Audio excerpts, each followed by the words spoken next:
Hello, I'm Peter Thompson.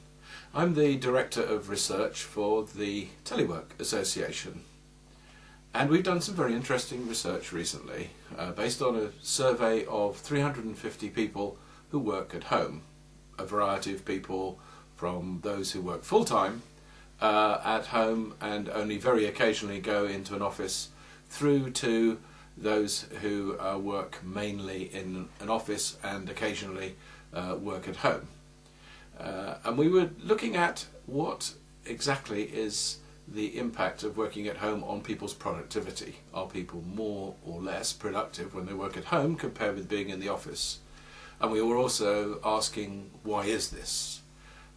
People often say, oh, I can get more done at home, but is that just because they have more time because they're not travelling, or is there something fundamental about working at home that makes it more productive? So we started by looking at where are these people from, and how long have they been in working at home mode. And we found that of the people that we researched, we had about just over half from private sector. The rest were a public sector, and some people working in both. Consultants, for example, who perhaps would be working at home some of the time, but then out with clients and doing work for clients in all sorts of different sectors. And a whole variety of employers, from the single self-employed, which is about 30% of the sample, through to large companies, about 17% of the sample in companies over 1,000 employees. We asked how long they'd been teleworking, and about half of them had been doing it about 1 to 5 years. Some less than a year, and about a quarter of them have been doing it for over 10 years. So we've got a good sample there of people who got a lot of experience of working at home. We then asked them what was the split between working at home and in the office, and roughly speaking, a third of them spent actually no days at all working in the office formally. So they were all spending all their time based at home or out with clients, and effectively therefore a similar number when we asked what time do you spend working at home, about 30% saying I actually do 5 days a week, equivalent to 5 days a week working at home. At the other end, you've got people who spend less than a day, about 15% spending less than a day working at home, and again about 15% spending less than a day working in the office. So some people who are occasional home workers and some people who are occasional office workers. So again, a good cross section. So then we said, fine, how productive are you when you're working at home compared with working in the office? Are you definitely more productive, possibly more productive, not sure, probably less, or definitely less? Well, we got almost 60% of the sample saying I'm definitely more productive working at home, and another 25% saying I'm possibly more productive. Maybe I can't prove it, but that's it. And very few, only about 10% saying I'm really not sure, and virtually none saying they were less productive working at home. Then we asked them to try and put a percentage on it, and about half of the sample said, yes, I can actually measure my work sufficiently to put a percentage output on it.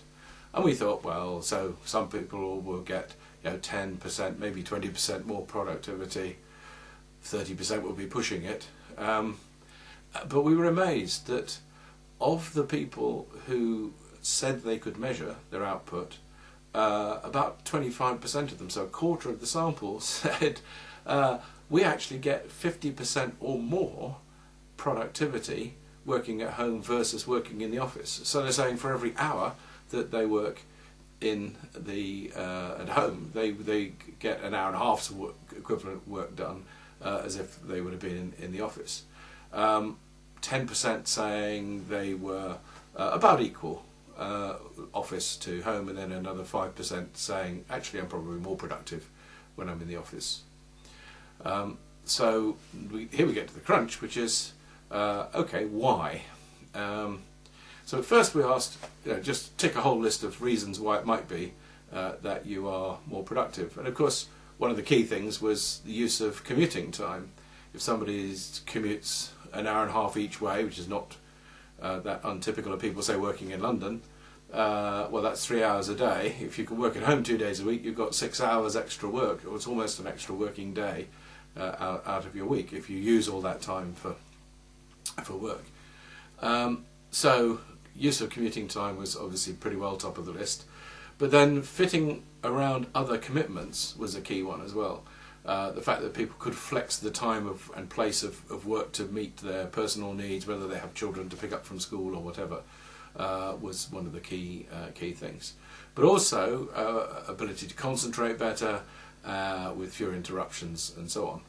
And a couple of slightly less popular but nevertheless sort of common answers were around having more freedom, less stress, and just appreciating the fact that their employers were prepared to trust them and give them this freedom was in itself motivational. But then we said, okay, now just give us the one main reason. And top of the list, interestingly, came fewer interruptions. So what people are saying, actually, the main reason I think I'm more productive at home is because I don't have all those people walking past my desk or interrupting me as I get in the office or get called into meetings. I can actually concentrate and get on with things, which is perhaps an interesting reflection on the productivity of work in the average open plan office. But also suiting other commitments came a close second. Again, people are able to get their work-life balance right. It's not just something that's good for the individual and their family, but it's good for work as well, and therefore good for the organisation.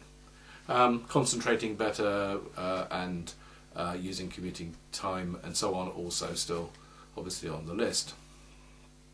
So what are the conclusions we get from this?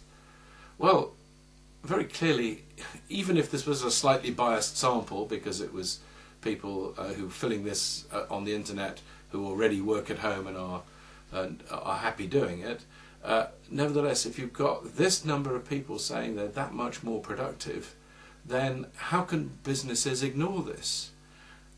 If organisations really are able to get this much more out of their people by giving them the freedom to work in ways that suit them, by trusting them to get on with things whilst working at home, then it just means that home working stops being something that's a HR privilege, a benefit for people, and becomes part of serious business strategy, something managers need to be thinking about all the time.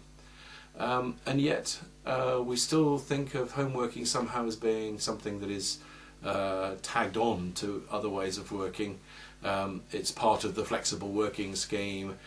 People who do it seem to be a bit odd. Maybe they have to because they've got caring responsibilities, or maybe they have some legal right or something. What needs to happen now is managers need to stop and think seriously about, if I want to get more out of my people, if my role is to get my people more productive, then home working, teleworking as part of a flexible working scheme has to be something I have to not just think about, not just take seriously, but actually go out and implement, because my success is dependent on the success of my people. Not only are they therefore going to be more reliable, have less absenteeism, maybe less likely to leave, be more loyal because they feel well treated, but also they're going to produce more as well, which has got to be good for me and the business. So the message from this survey and from other research as well is that working at home is no longer something that is just an accessory to normal work practices. It has to be built into the way that people work for organisations to be successful. So good luck with your implementation of home working, remote working, teleworking, flexible working, whatever you want to call it, new ways of working. Good luck.